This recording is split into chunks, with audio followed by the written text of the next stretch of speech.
ചെയ്യുന്നത് മാമ്പഴ പുളിശ്ശേരി. തേങ്ങ ഇടാത്ത മാമ്പഴ പുളിശ്ശേരിയാണ്. തേങ്ങ അരക്കാത്ത. ആദ്യം തന്നെ കടുക് പൊട്ടിക്കണം. വെളിച്ചെണ്ണ വെച്ച് കടുക് പൊട്ടിക്കുക. എന്നിട്ട് ഉലുവ ഇടുക. അതിനകത്ത് പച്ചമുളക്, വെളുത്തുള്ളി, പിന്നെ ഉലുവ, ഇതൊക്കെ പൊട്ടിച്ച് ഉലുവ എല്ലാം കഴിഞ്ഞിട്ട് വെളുത്തുള്ളി, പച്ചമുളക്, ചുമന്ന മുളക്, പിന്നെ വേപ്പില, ഇതൊക്കെ കൂടി ഇട്ട് ഇളക്കി. അത് കഴിഞ്ഞിട്ട് മാമ്പഴം വെച്ചിട്ടുണ്ട്. ഈ മാമ്പഴം കൂടി ഇട്ട് നന്നായിട്ട് ഇത്തിരി വെള്ളം വെച്ച് തരിക. അത് കഴിഞ്ഞിട്ട് തൈര് നന്നായിട്ട് ഉടച്ച് അതിനകത്ത് നന്നായിട്ട് കൂട്ടി ഒഴിച്ച് അത് തിളച്ച് കഴിയുമ്പോൾ ഇത്തിരി ഉപ്പ്, ലേശം ഉപ്പിടാം. അത് മാറ്റി വെച്ച് കഴിഞ്ഞാൽ 2-3 ദിവസത്തേക്ക് നമുക്കവിടെ ഇരിക്കും. അപ്പോൾ തേങ്ങയില്ലാത്ത ഈ മാമ്പഴ പുളിശ്ശേരി ഞാനിപ്പോൾ ഉണ്ടാക്കണം.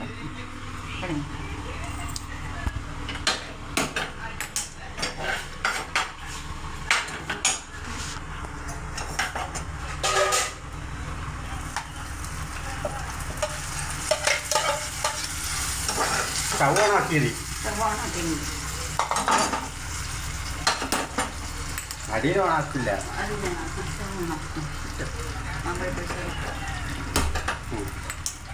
തേങ്ങയില്ലാത്ത മാമ്പഴ പുളിശ്ശേരി.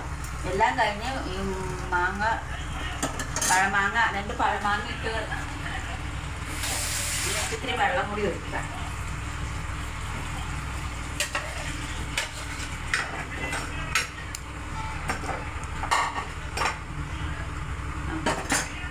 ലേശം മഞ്ഞളും കൂടി ഇടണം, മഞ്ഞ നിറം കിട്ടാൻ വേണ്ടിയിട്ട്.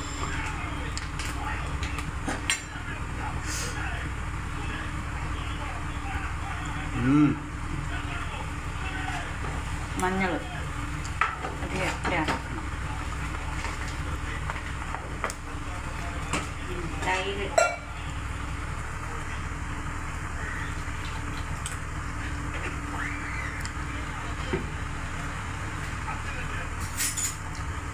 തൈരിട്ട് നന്നായിട്ട് ഉടക്കണം.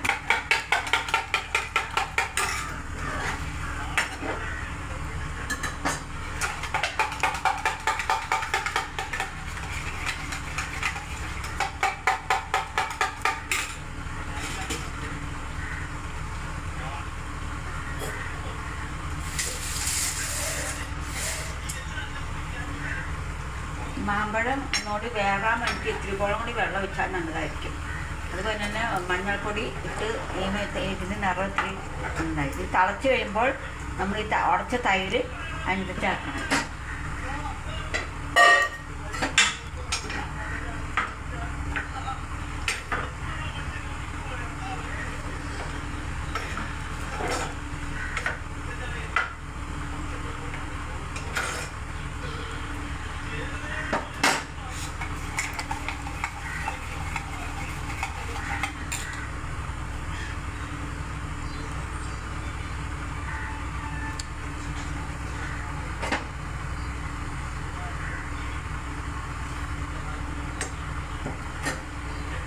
നന്നായി തള വന്നു കഴിയുമ്പോൾ നമ്മൾ ഈ തൈരും കൂടി ചേർത്ത് പതുക്കെ തിളച്ചാൽ മതി. ഇത് 2-3 ദിവസം വരെ ഈ മാമ്പഴ പുളിശ്ശേരി ഇരിക്കും. ഇത് ചൂടാറിക്കിടുമ്പോൾ ഇതിന് നല്ല ടേസ്റ്റ് ഉണ്ടാകും. ഇതിൽ ഉപ്പ് ലേശം ചേർത്താൽ മതി, തേങ്ങയൊന്നും ഇടണ്ട. നല്ല മാമ്പഴ പുളിശ്ശേരിയായിട്ട് നമുക്ക്